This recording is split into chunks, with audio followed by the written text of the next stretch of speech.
Good morning friends. हमने last part में जब हमें दिन जब दिए हुए थे, समझो 50 दिन दिए हुए थे और 70 दिन दिए हुए थे, 80 डेज, 100 डेज, 365 डेज, 366 डेज, तो उस पर से जो लीप ईयर का मतलब निकालना था, उस पर से जो ऑड डेज को निकालना था, वो ऑड डेज वाला कैलकुलेशन हमने किया। और उसमें क्या करना था, ऑड डेज निकालना है तो ऑड डेज निकालना। ऑड डेज का डेफिनेशन क्या है कि जो दिन वीक बनाने में फेल गए उनको हम ऑड डेज कहते हैं। समझो कि भाई अगर मेरा 10 दिन है तो ऑड डेज 3 ही बचेंगे। क्यों? क्योंकि 10 में से 7 दिन तो मेरा वीक बना रहा है, लेकिन 3 दिन ऐसे है जो मेरा वीक नहीं बना रहा है, तो वो ऑड डेज कहलाएगा।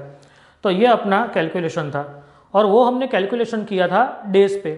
और वो कैलकुलेशन के बाद हम 2 रिजल्ट पे पहुंचे थे कि जो ऑर्डिनरी ईयर होता है, ऑर्डिनरी ईयर, उसके जो ऑड डेज आएंगे, ऑड डेज मतलब वो हमारा वो सेकंड लास्ट सम था, ठीक है।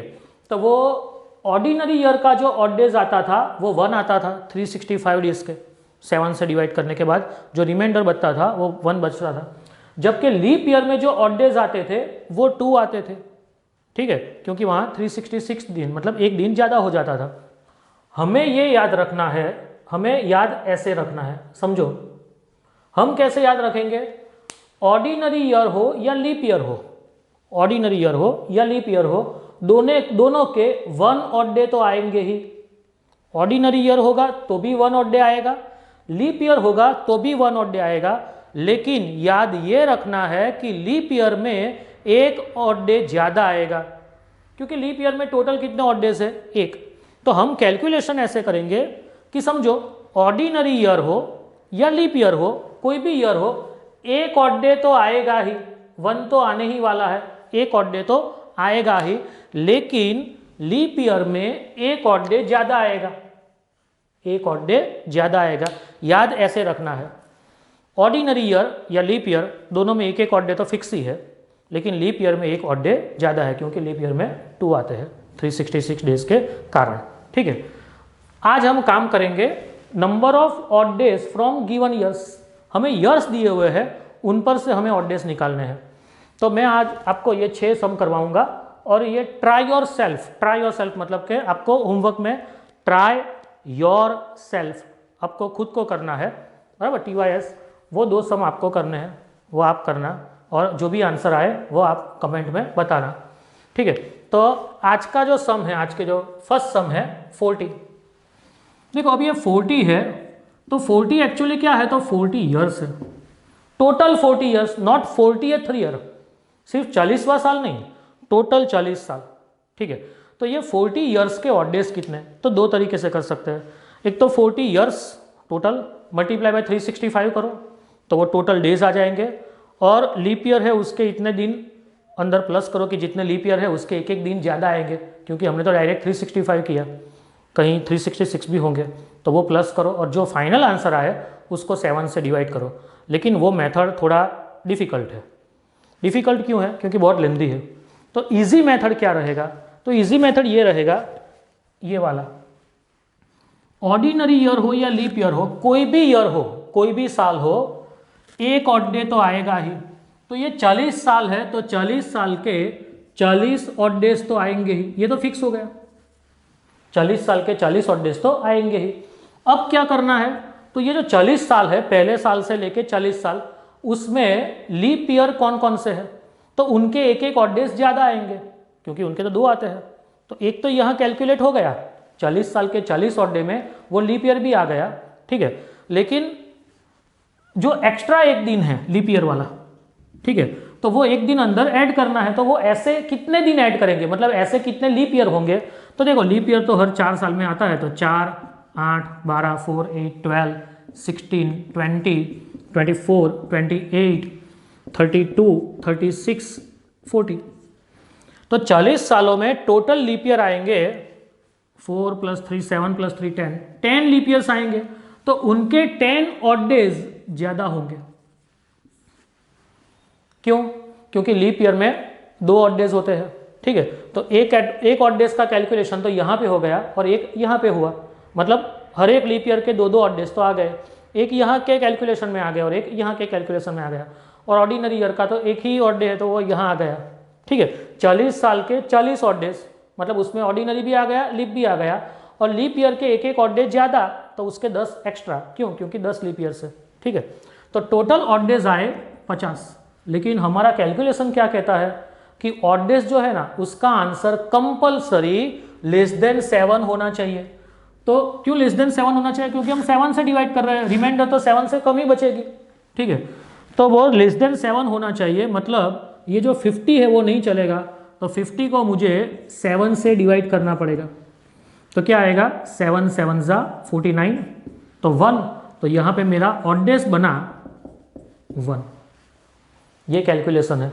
ये कैलकुलेशन वो कैलकुलेशन से छोटा हो गया, कौन सा? इंटू 365 करो, दिन निकालो, फिर 7 से डिवाइड करो, वो तो बहुत लेंदी था। इसको भी और छोटा करते हैं। वो कैसे छोटा करते हैं कि ये जो मैंने लीप ईयर काउंट करके निकाले वो निकालने ही नहीं है, मुझे ये प्रोसेस ही नहीं करना है। तो क्या करूँगा? तो देखो लीप ईयर फाइंड करना है तो टोटल 40 साल है, तो 40 को आप 4 से डिवाइड करो, 4 से डिवाइड करो, है ना। तो क्या आएगा? 4 10 ज़ा 40, ठीक है। तो ये 10 जो आया ये आपको यहाँ पे प्लस करना है, क्योंकि वो 10 क्या आया? नंबर ऑफ लीप ईयर्स, सीधा काउंट हो गया। ये कैलकुलेशन भी कम हो गई। सही में देखो समझना, एक दूसरा सम करता हूँ समझाने के लिए कि ये कैलकुलेशन वापस, मतलब हमने बहुत सारा कैलकुलेशन किया, बहुत सारा एक्सप्लेन किया, अब डायरेक्ट मेथड पे आ जाता है कि सम करना कैसे है। देखो अपना दूसरा सम है 30 ईयर्स, तो 30 ईयर्स के 30 ऑड डेज तो है ही, 30 ईयर्स के 30 ऑड डेज तो है ही। और अब उसमें ये 30 ऑड डेज जो हमने काउंट किया तो हर एक साल का एक एक ऑड डे काउंट कर दिया, ऑर्डिनरी एंड लीप के दोनों का, ठीक है। लेकिन लीप ईयर में तो एक ऑड डे और आता है क्योंकि टोटल 2 आते हैं, ठीक है। तो वो लीप ईयर कितने हैं? तो आपको क्या करना है? 30 को 4 से डिवाइड करना है और वो क्या बचेगा? 7 आंसर आएगा। तो ये 7 आपको प्लस करना है, क्योंकि नंबर ऑफ लीप ईयर्स कितने आए? 7। कौन कौन से 7 आए? तो ये 7 देखो 28 तक, 28 तक। उसके बाद वाला 32 तो नहीं आएगा क्योंकि हम तो फर्स्ट 30 ईयर्स का ही कर रहे हैं। तो ये 7 आए, लेकिन बार बार ये कैलकुलेट करना, ये लिखना, इससे अच्छा आप डिवाइड करो, ये इजी रहेगा, ठीक है। तो एडिशन कितना आया? 37। अब 37 को आप 7 से डिवाइड करो। हम यहाँ फाइंड कर रहे हैं ऑड डेज, यहाँ फाइंड किया था लीप ईयर। ध्यान क्या रखना है आपको? देखो अगर आप ऑड डेज फाइंड कर रहे हो तो आप 7 से डिवाइड करोगे और रिमाइंडर लिखोगे रिमाइंडर। और अगर आप लीप ईयर फाइंड कर रहे हो, लीप ईयर, तो जो ईयर्स है उनको 4 से डिवाइड करके क्वोशंट लिखना है आपको। यहां गड़बड़ ना हो जाए, ध्यान रखना। 7 से डिवाइड करोगे तो रिमाइंडर लिखना है, और 4 से डिवाइड करोगे, लीप ईयर फाइंड करोगे जब, तब आपको क्या करना है? क्वोशंट, मतलब के ऊपर का जो आंसर आएगा वो लिखना है, ठीक है। तो यहाँ हमने 7 लिखा। अब यहाँ 37 को जब मैं 7 से डिवाइड करूँगा तो मेरा पास क्या रिमाइंडर बचेगी? 2। तो 2 ऑड डेज, ये मेरा आंसर हुआ। और एक सम करते हैं, ठीक है। थर्ड सम 65 ईयर्स। तो देखो 65 ईयर्स के 65 ऑड डेज तो है ही, ये तो फिक्स हो गया। अब आपको क्या करना है कि भाई ये 65 ईयर्स में आपको 4 से डिवाइड करना है, क्योंकि आपको number of leap year count करने हैं, ठीक है। तो हमें मालूम है कि भाई 16 4 ज़ा 64, डायरेक्ट करते हो तो अच्छा है, या फिर ऐसे डिवाइड करोगे तो ये टाइम पास होगा, ठीक है। 4 6 ज़ा 24, उससे अच्छा डायरेक्ट 16 4 ज़ा 64 किया था तो ये डायरेक्ट 1 रिमाइंडर दे देता। हमें तो रिमाइंडर का कोई काम नहीं है क्योंकि ये 4 से डिवाइड किया है तो क्वोशंट का काम है, यहाँ पे प्लस करना है। तो ये आएगा 6 + 5 11, कैरी 1, और यहाँ होगा 81, ठीक है। अब 81 तो ऑड डेज नहीं होगा, तो ऑड डेज कितने होंगे? आपको 7 से डिवाइड करने होंगे। 81 डिवाइड बाई 7 डायरेक्ट करो तो बहुत अच्छा है, 7 का टेबल आता है तो, ठीक है। क्योंकि वो तो क्या आपको देगा? 11 7 ज़ा 77, तो 81 - 77 तो वो क्या देगा? 4। और अगर आप डायरेक्ट नहीं कर रहे हो, डिवाइड कर रहे हो, तो धीरे धीरे आपको प्रैक्टिस तो करना ही है डायरेक्ट डिवाइड करने का। इतना तो आपको दिमाग में करना पड़ेगा, क्योंकि जितना एक्चुअली मेथड क्या होता है, एक्चुअली रूल क्या होता है कि भाई जितना आप लिखोगे उतना ज़्यादा टाइम वेस्ट होगा, जितना दिमाग में करोगे इतना जल्दी कर पाओगे। ये अपना बेसिक रूल है फॉर एंट्रेंस एग्जाम, क्योंकि एंट्रेंस एग्जाम में आपको कम टाइम में ज़्यादा क्वेश्चन अटेम्प्ट करने हैं, ठीक है। तो जितना दिमाग में करने का मतलब प्रैक्टिस करोगे इतना आपके लिए अच्छा है, ठीक है। तो ये हो गया 65 ईयर्स का। अब हम करेंगे 72 ईयर्स, उसके बाद है 82 ईयर्स, और उसके बाद मेन जो है वो 100 ईयर्स है, ठीक है। देखते हैं ये वीडियो को आप पॉज करके आप जाते आप खुद भी मतलब आप इसका प्रैक्टिस करो। ये वीडियो को पॉज करके आप खुद भी प्रैक्टिस करो, बराबर। देखो 72 ईयर्स,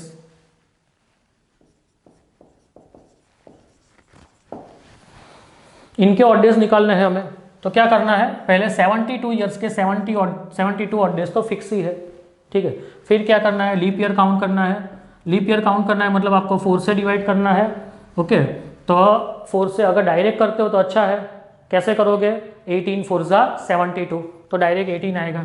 आप नहीं कर रहे हो तो वो गलत है, एक्चुअली आपको प्रैक्टिस तो करनी ही है एनी हाउ, ठीक है। तो ये 18 जो आया ये इसमें प्लस कर देना है, तो कितना बचेगा 90। अब 90 में ये आप क्या कर रहे हो, तो आप तो नंबर ऑफ ऑड डेज को काउंट कर रहे हो, तो ऑड डेज तो 7 से कम ही होना चाहिए, ठीक है। तो 90 को 7 से डिवाइड करोगे, ओके।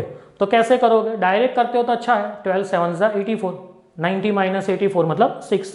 नहीं कर रहे हो, डिवीजन कर रहे हो तो करो, कोई बात नहीं, लेकिन ये गलत बात है। 7 1 जा 7, 2 20, 7 2 जा 14, 6, तो ये 6 ऑड डेज बने, ठीक है। चलो अब फिफ्थ सम करते हैं। ये सम में ना बहुत लोग गलती करते हैं 82 ईयर्स में, इसलिए ये सम लिया हुआ है। मैं एक्चुअली ये जो एंट्रेंस के क्लास है ना वो 1995 से पढ़ा रहा हूँ, ठीक है। तो इतने सालों से पढ़ा रहा हूँ तो मुझे मालूम है कि बच्चे कौन कौन सी गलती करते हैं।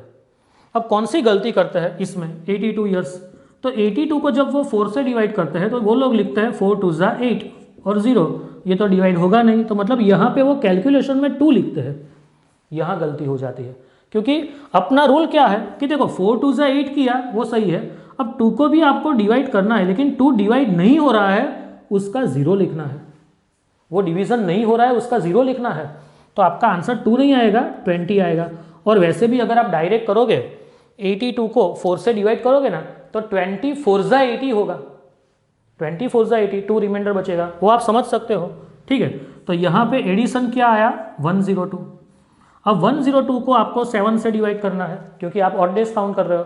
एक बाजू में एक पार्ट में आपको 4 से डिवाइड करना है, एक साइड में आपको 7 से डिवाइड करना है। 4 से डिवाइड करोगे तो क्वोशंट लिखना है, 7 से डिवाइड करोगे तो रिमाइंडर लिखना है। अब यहाँ डिवाइड करना है तो हमें डायरेक्ट मालूम है 14 7 जा 98, 102 माइनस 98 मतलब 4। अगर कोई बंदा डिवीजन कर रहा है तो उसको समझना है कि भाई ये प्रोसेस तू करता है सही है, लेकिन हो सके इतना माइंड में कैलकुलेट करे तो अच्छी बात है। यहाँ पे अपने 4 ऑड डेज बचे। अब देखते हैं सिक्स्थ सम 100 ईयर्स। यहाँ पे बहुत गलती करते हैं 100 ईयर्स में, और वो जो गलती करते हैं ना वो गलती हमने पार्ट 1 एंड पार्ट 2 में बहुत डिस्कस की है। पार्ट 1 एंड पार्ट 2 में जो कौन सी डिस्कस की है, how to find leap year, और लीप ईयर ऐसे ही क्यों गिना जाता है, ये क्यों लीप ईयर है, ये क्यों लीप ईयर नहीं है, उसका साइंटिफिक रीज़न क्या है, वो सब हमने पार्ट 1 में डिस्कस कर लिया था। और पार्ट 1 में वो पार्ट 2 में पार्ट 1 का हमने पूरा चार्ट बना दिया था, बराबर। पार्ट 1 थोड़ा लेंथी था, पार्ट 2 इजी था क्योंकि चार्ट ही बनाया था तो वो टाइम भी ओछा कंज्यूम किया था उसने। देखो तो पार्ट 2 की बात सिक्स सम की बात करते हैं 100 ईयर्स। देखो 100 ईयर्स के ऑड डेज फाइंड करने हैं, तो देखो कैलकुलेट लोग कैसे करते हैं, 100 ईयर्स के 100 ऑड डेज तो है ही, चलो यहीं तक तो वो सही है। अब क्या करता है बंदा, 100 को 4 से डिवाइड करता है, उसको मालूम है कि 4 25 जा 100, मतलब उसके पास 25 आया और वो 25 को यहाँ पे प्लस करता है, यहीं उसकी गलती होती है। क्यों गलती होती है, क्योंकि फर्स्ट पार्ट पे देखा कि जब भी पीछे 00 होते हैं तो वो 00 को आपको निकालना है, तो बाकी जो नंबर बचा 1, वो 1 4 से डिविजिबल है कि नहीं है, 1 जो है वो 4 के टेबल में आता है कि नहीं आता है, 4 के टेबल में आता है कि नहीं आता है, तो वो नहीं आता है। 4 1 जा 4, 1 तो आया ही नहीं, 4 2 जा 8, 1 तो आया ही नहीं, मतलब 100 लीप ईयर नहीं है। मतलब हमने जो 25 काउंट किया था वो 25 नहीं आएगा, यहाँ क्या आएगा 24, बस यही समझना है। तो ये होगा 124। अब इसको मैं 7 से डिवाइड करूँगा तो 124 डिवाइड बाय 7, ठीक है, 5 ऑड डेज, तो 7 1 जा 7, तो कितना बचा 54, 7 7 जा 49, कितना बचा 5 odd days.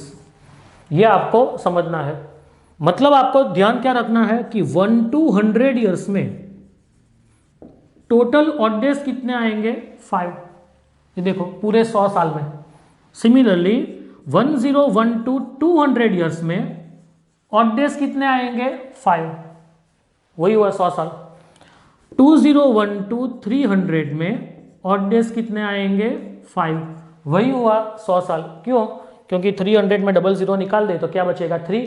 3 is not divided by 4, not divisible by 4, बराबर। वो 4 से डिविजिबल नहीं है, मतलब वो लीप ईयर नहीं है, मतलब यहाँ भी 24 ही आएगा। लेकिन ये भी हमने देखा था 3012 400 ईयर्स जो है, ये जो 100 साल है, इसमें ऑड डेज 6 आएंगे। क्यों 6 आएंगे, रीज़न क्या है?